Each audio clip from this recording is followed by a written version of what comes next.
And now, your daily dose of debate, breaking news, and uncensored views. This is the Michael Medved Show.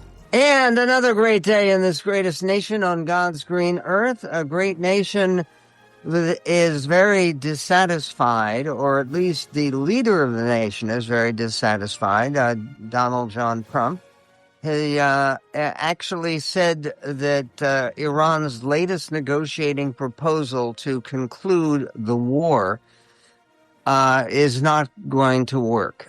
He will not accept it. He also cast doubt on the country's ability to ever accept a deal. That's for a doubt on Iran's ability to accept a deal. The United States president says, yes, we want a deal, but it has to involve some kind of dismantling of their nuclear program and what President Trump calls the nuclear dust, getting rid of that enriched uranium, which has been piled high over in Iran.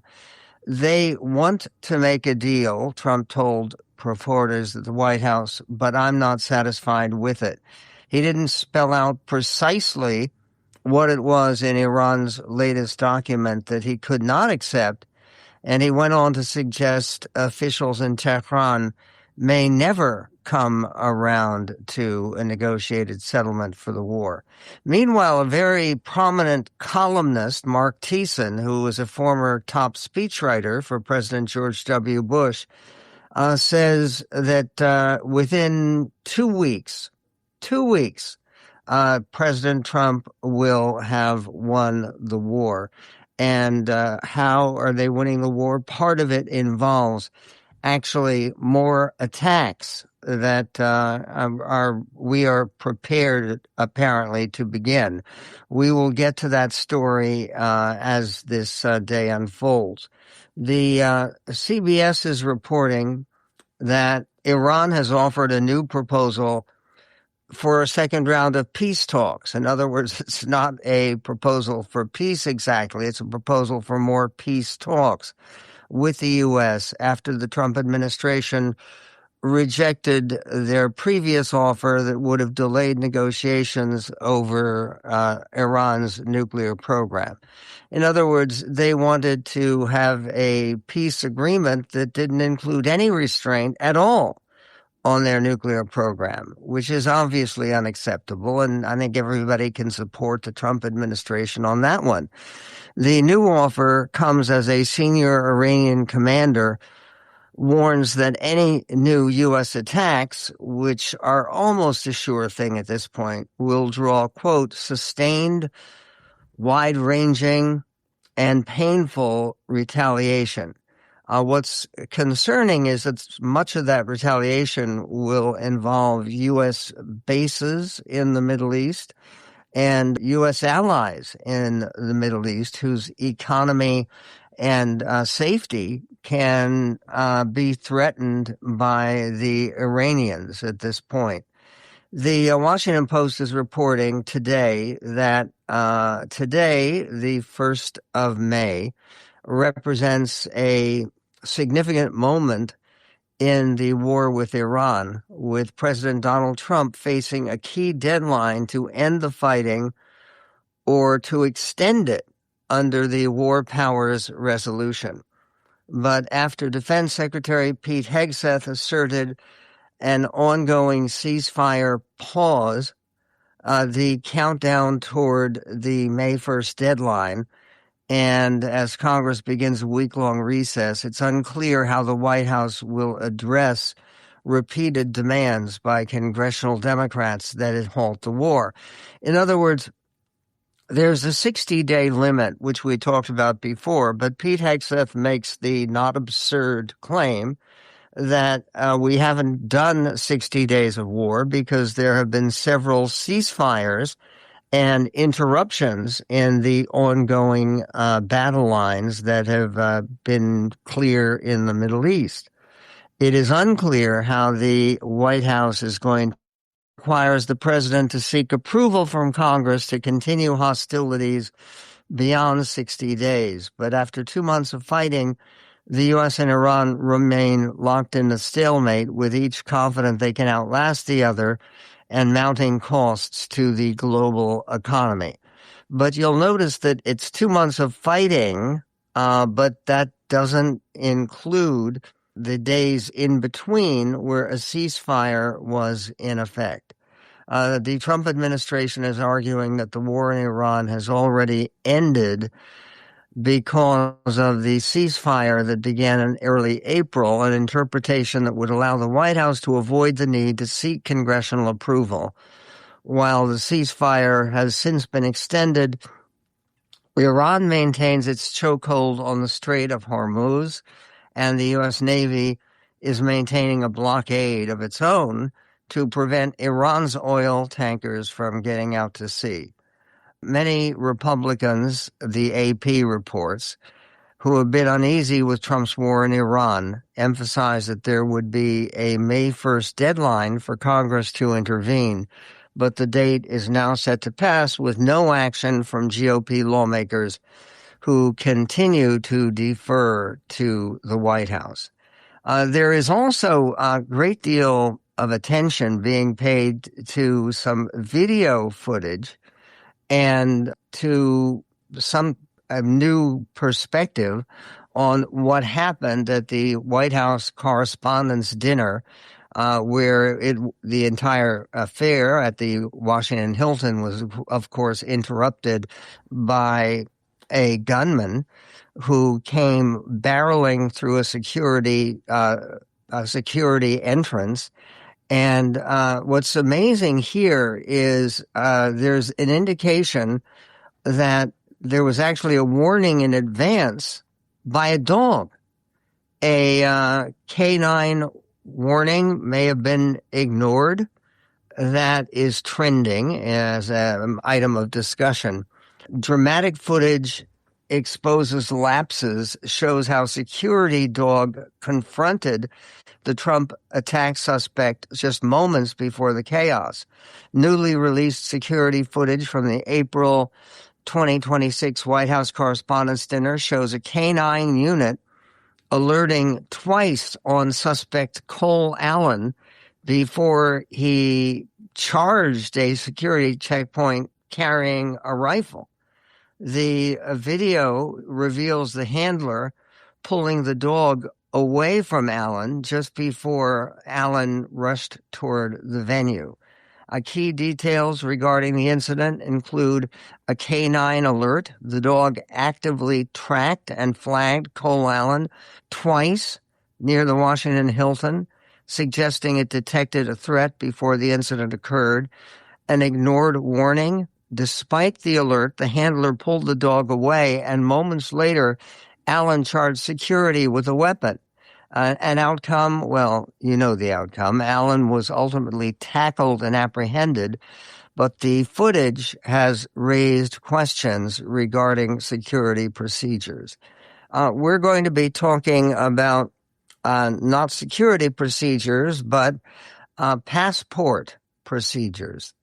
And that is actually an item of conversation with Bill Kristol, who has been very active on the internet in responding to this new Trump passport.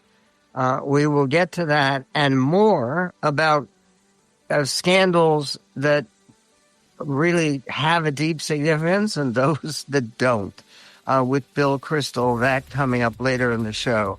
And more on the controversies that surround us. That coming up on the Medved Show. And looking for good news on this first day of May, you're not going to find too much good news about the national economy right now or about the national debt. The Hill is reporting that the U.S. national debt crossed 100% of the country's gross domestic product at the end of March, ticking up from its standing at the end of fiscal 2025 in September. The record is 106% of GDP, which was recorded immediately after World War II. In other words, we are in the same kind of shape we were in right after fighting the biggest war in our history and in world history, frankly. And what we're talking about is the fact that we are spending more, getting more in debt than we are with all the money that the economy creates in a given year.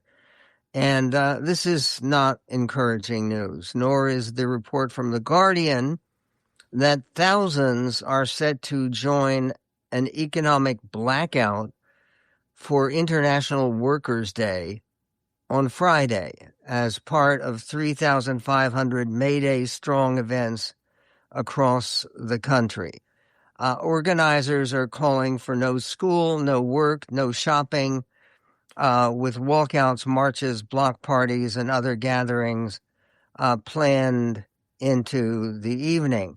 Now, because this appeared in The Guardian, it was unclear at the first part of this story where this International Workers' Day was hitting today.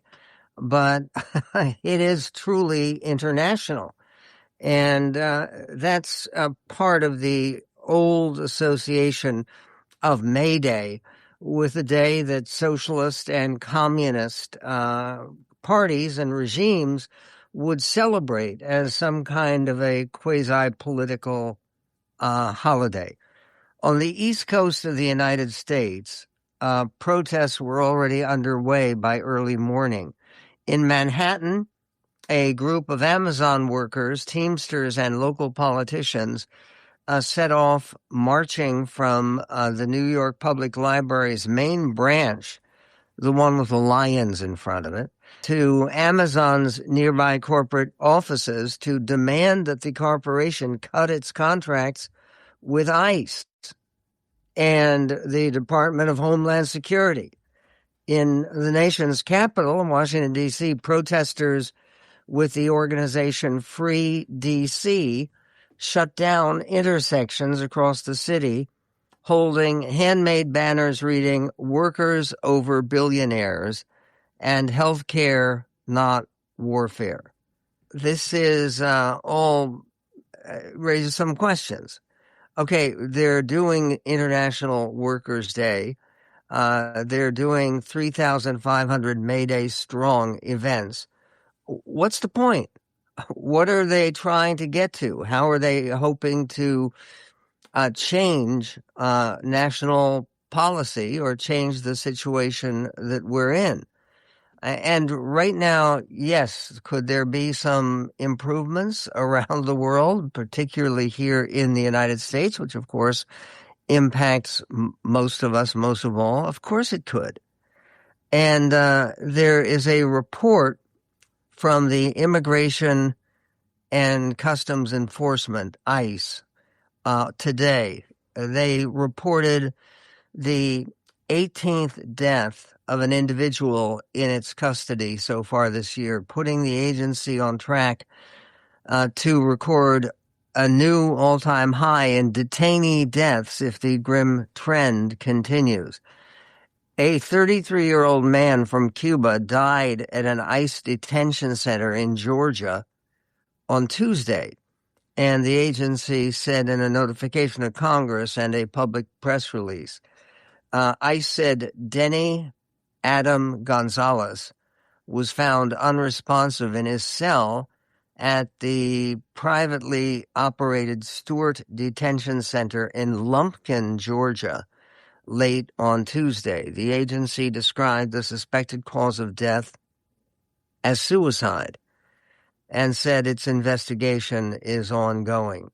The reported suicide is the 18th ICE detainee death in the first 4 months of 2026. Last year, ICE recorded 31 detainee deaths, a 2-decade high that nearly surpassed the all-time record, which was set back in 2004 when 34 deaths were reported. That means that if the rate continues, we will break that record of deaths at ICE, break that record this year, before the end of the year. And you may remember that there was talk in the Trump administration, and President Trump personally endorsed it, to change the name ICE to NICE. So, for instance, you wouldn't talk about ICE agents. You'd talk about NICE agents who were rounding up and detaining immigrants. And the spelling for NICE would be not Immigrations and Customs Enforcement. It would be National Immigration and Customs Enforcement. So that spells out NICE instead of ICE. Would that make a difference in public perceptions? Not at all sure. Trump signed legislation yesterday to fund most of the Department of Homeland Security, DHS, which is responsible for ICE or NICE and its operations. But this effectively ended a record-long partial shutdown, though the U.S. Immigration and Customs Enforcement and Border Patrol were excluded. The House passed a bill earlier in the day to fund most DHS agencies weeks after the Senate approved it. House GOP leaders had sat on it for weeks amid a push from conservatives to ensure immigration enforcement would be funded at the same time. But Speaker Mike Johnson, a Republican in Louisiana, faced increasing pressure from the White House, Senate, and rank-and-file Republicans to fund most of DHS as the administration had been running out of money to tap info in the interim. The administration had diverted funding from the One Big Beautiful Bill Act to pay all DHS employees in recent weeks, but officials had warned that was set to run out by the first week of May. Well, that disaster has been averted. If this sounds a little bit complicated to follow, you're right. Congress not working like a smooth, well-oiled machine. We will be right back with more, including the impact of the royal visit that is now over, coming up on the Medved Show. When you're taking on the tough jobs, gear up with Venom Steel Gloves and defend your hands from grime, grease, and muck. They're 70% thicker than common disposable gloves with heavy-duty 2-layer nitrile protection, including a black outer layer and a white inner layer that provides chemical and rip resistance. Great for all your painting, plumbing, automotive, and DIY projects.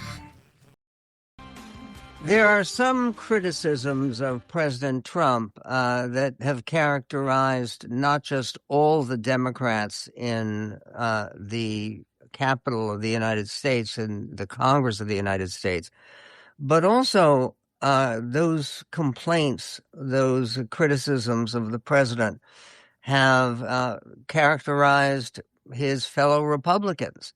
And the biggest criticism about President Trump and his handling of the Iran war is it is unclear what it is that we're supposed to achieve. What is the minimum red line that we have to achieve to actually say that, yes, we have accomplished what we set out to do and we've won the war? But Trump is still saying that we already have won the war. So then the question becomes, why are we continuing to fight? And the answer, Trump's latest answer to that question, challenging. This is clip 19. I mean, isn't it? Looking at the Iran war, haven't you already won? I mean, isn't it? I mean, we've already won. We've already won, but I want to win by a bigger margin. But we have destroyed their Navy, destroyed their Air Force, destroyed all of their, if you look at their anti-aircraft equipment, their radar equipment, their leadership is destroyed. We've destroyed everything. If we leave right now, it would take them 20 years to rebuild if they ever could rebuild. But it's not It's actually not good enough. We have to have guarantees they will never have a nuclear weapon. Okay, obviously the nuclear weapon issue is one that people understand, and that is a genuine concern. But what does it mean to win a war by a bigger margin? Especially, does that mean to destroy everything in Iran? And that is how the margin works. He also says that we have a problem with Iran because of a lack of leadership on the part of that country, which has been seen the leadership decimated by American and Israeli missions to wipe out the established leaders of their military and of their civilian government. This is President Trump on why we have a problem because nobody knows who the leaders are. This is clip 9. I don't know what stubborn is because really nobody knows what the talks are except myself and a couple of other people. They want to make a deal badly. And we have a problem because nobody knows for sure who the leaders are. It's a little bit of a problem. You know, the leaders have been wiped out along with their military, almost all of their military. I mean, think of it. 159 ships was their total Navy. 159 ships are gone. They're underwater. They're way below sea level. Sea level is a big difference. Pretty deep waters over there, too. So I don't know that we need it. We might need it. Okay, this is fascinating. He says repeatedly they want a deal. They want a deal badly. They really want the deal. But they don't say that. And he says we can't really respond to it because we don't know who the leaders are. And we don't know who the leaders are because so many of them have been killed. And if you don't know who the leaders are, how can you say with any authority they want a deal? There's a little bit of internal contradiction here.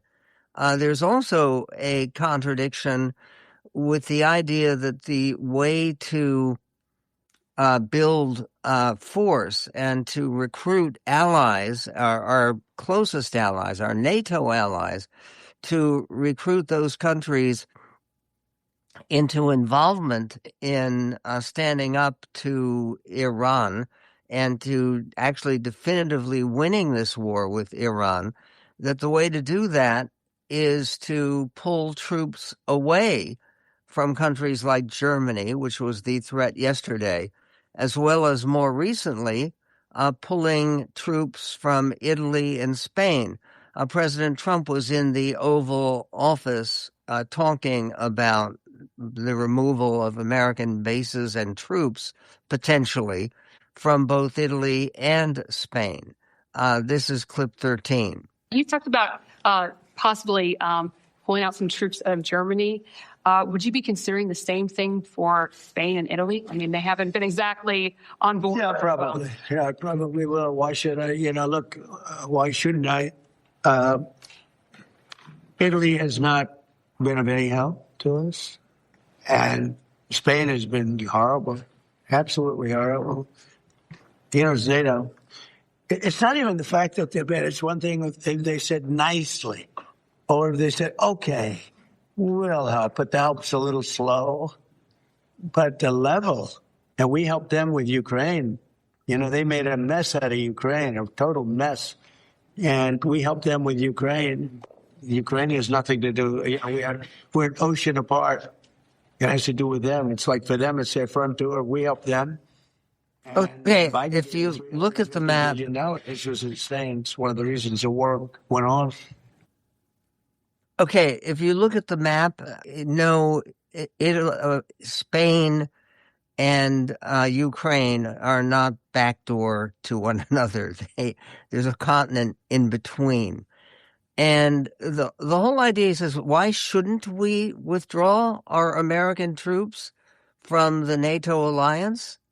Why shouldn't we? Is because the NATO alliance has been one of the greatest success stories in the history, not just of U.S. foreign policy, but in the histories of world foreign policy.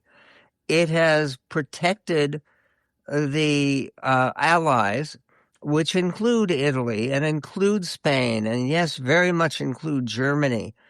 And again, America has so many troops and resources in Germany, not to simply appease the Germans or to make them feel good or to help businesses that are there in Germany, but because look where Germany is. It is right in the center of Europe, which is why there were these difficult wars that Germany fought, both the First World War and the Second World War, where they were fighting two front wars. Germany was fighting in both the First World War and the Second World War with both Britain and France and against Russia, because that's where Germany is. It's extremely importantly located in the very heart of Europe. And then there is more about Pete Hegseth coming up, which we will get to. He's had 2 days of hearings, one with the Senate, one with the House. Neither of them went particularly well. But one of the questions that he tried to answer, but not very well, is who is our biggest adversary right now? It would be easy to say our biggest adversary was Iran, right? No, he didn't say so. Biggest adversary, Russia or China? Who qualifies for that distinction? Biggest adversary of the United States, according to Secretary of War Pete Hegseth. We will get to that and more coming up on the Medved Show.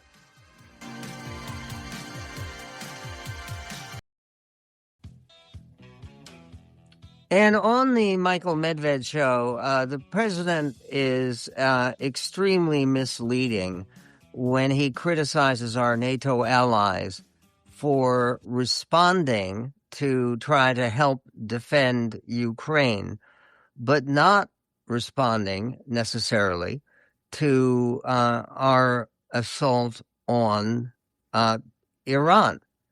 What's the difference? It's not the fact that Iran is further away than Ukraine, because they're both far away. Neither one is at the heart of Europe. That would be Germany, which is. But Ukraine was attacked, and it was attacked without justification. It was attacked without provocation. It was an attempt to attack an independent nation that Russia had been part of a treaty, an agreement that they had reached in Budapest at the very end of the Cold War, that Russia would not attack Ukraine because Ukraine gave up the missiles that were stationed there, that were located there. Okay, they attacked Ukraine. Who attacked Iran? Well, we did. Do I think that was the right decision? I think it probably was. However, it's very different when you are the attacking nation and you haven't done anything in advance to coordinate or to build a coalition. And we didn't. And that's problematic. So this notion that there is some kind of double standard, this criticism of NATO based upon NATO responding to help defend Ukraine, but not responding to help attack Iran, these are very different situations. It's also very different that Pete Hegseth, one of the questions he was asked, and that I think he fumbled horribly, was a question as, who does he consider our biggest adversary right now? And answering that question, here is the Secretary of War, Pete Hegseth, clip 5. Unfortunately, as I said yesterday, and I'll say it again today, the biggest adversary we face at this point are the reckless naysayers and defeatist words of congressional Democrats and some Republicans. Defeatists from the cheap seats who 2 months in seek to undermine the incredible efforts that have been undertaken and the historic nature of taking on a 47-year threat with the courage no other president has had, to great success and great opportunity for preventing Iran from having a nuclear weapon. Okay, so he's deliberately trying to make this a partisan issue. Is this a way to help win united support from the United States for the effort in Iran? Because Pete Hegseth, when he is blaming people for the need to go to war, you would think that we were actually fighting a war against Democrats or against previous presidents. Seth Meyers put together a collage of Pete Hegseth blaming who he thinks is most responsible for being an American adversary. Listen. And mismanagement of the Biden administration. Because of the austerity of the Biden administration, Joe Biden was Joe Biden, the Biden administration, Joe Biden, by the way, Joe Biden. Okay, there does seem to be a little bit of an obsession there.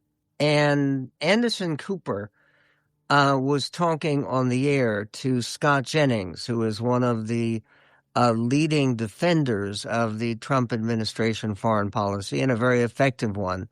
Their interchange sounded like this, clip 15. Is that the biggest adversary the United States faces right now, Democratic lawmakers and some Republican lawmakers? Well, the biggest adversary is the adversary, the people that we're fighting, and that would be Iran. But here at home... But that's not what he's saying. But you do get the idea, and you do hear some Democrats say things like, well, Iran has been strengthened. I understand you said that, but is it weird that the Secretary of Defense, whose job is to talk about military matters, that this is his shtick, that this is his line? I get it plays with Donald Trump and the base, but is that really his job? Well, I mean, it's his point of view, and I don't think it's good for Democrats to go on TV and say, after a several-week campaign of the U.S. military, somehow Iran's military or their position is strengthened or in better shape. And honestly, too, Hegseth here, he gets banged on a lot. I saw Seth Moulton, a Democrat member of Congress, on our air last night, suggesting that he needed to be executed for war crimes. I don't think the idea of him being executed for war crimes was particularly advanced. Congressman Moulton was very hard, said that he had committed war crimes, but not all war crimes involve execution. John Bolton, former top foreign policy advisor, national security advisor in President Trump's first term, says that it's actually embarrassing that there are people like the Secretary of War who insist that our greatest enemy, our greatest adversary is the Democrats in Congress. This again, in clip 14. The defense secretary said more than once this week, said that the greatest adversary the U.S. is facing during this war are lawmakers, Democrats, largely a small number of Republicans as well. Do you agree with that? I mean, is that? No, I think that's embarrassing, actually. No, I think it's embarrassing. I mean, it undercuts Hegseth's whole case. It undercuts the administration's case. I think many of the criticisms from the Democratic side are wrong, including even some criticisms of Hegseth are wrong. But this is not civil discourse, really, on either side of these two hearings today, yesterday and today. Okay, again, civil discourse to say that the Democrats in the House and Senate are a bigger adversary, bigger opponents to the war than the Iranians themselves. Trump, looking forward to the midterm elections, well, kind of. He says it's a problem that he's not on the ballot, speaking to Newsmax, clip 20. And it is a problem. I'm not on the ballot. And I have to convince, everyone says if I was on the ballot would win in a landslide. I have some of the best poll numbers I've ever had. And the war is actually, Harvard-Harris just came out with a poll. Stopping Iran from having a nuclear weapon is a positive thing, not a negative thing. Okay, but the idea that he has some of the best poll numbers he's ever had, is simply not the case. And again, if he were on the ballot, I think you would see far more Republicans than what you were seeing today. Number one, who are running for office. There are, 30 now members of Congress, Republican members of Congress, who are not running for re-election for the House. And partially because they have taken a more honest and calculating view of what the polls indicate than President Trump chooses to do. Coming up on the Medved Show, we're going to be speaking to Bill Kristol, who is one of the leading conservative, and he is, commentators in the country. And he's talking about Trump passports. He writes on X most recently, I wonder if someday a Trump passport will be a valuable gift as an oddity, like one of those coins minted with a mistake on them. They're actually worth a great deal. Bill Kristol recently mocked the planned 2026 limited edition America 250 U.S. passports featuring Donald Trump's scowling portrait, speculating they might become valuable as peculiarities similar to misprinted coins. The State Department announced the commemorative passports, which will show Trump's second inaugural portrait and signature, marking the first time ever a sitting president is featured inside. So why is this worth noting? And what does it say about President Trump and his priorities and his approach to his high office? We will get to that and more with Bill Kristol coming up in This Greatest Nation on God's green earth. Sign up today for our free weekly newsletter at michaelmedved.com.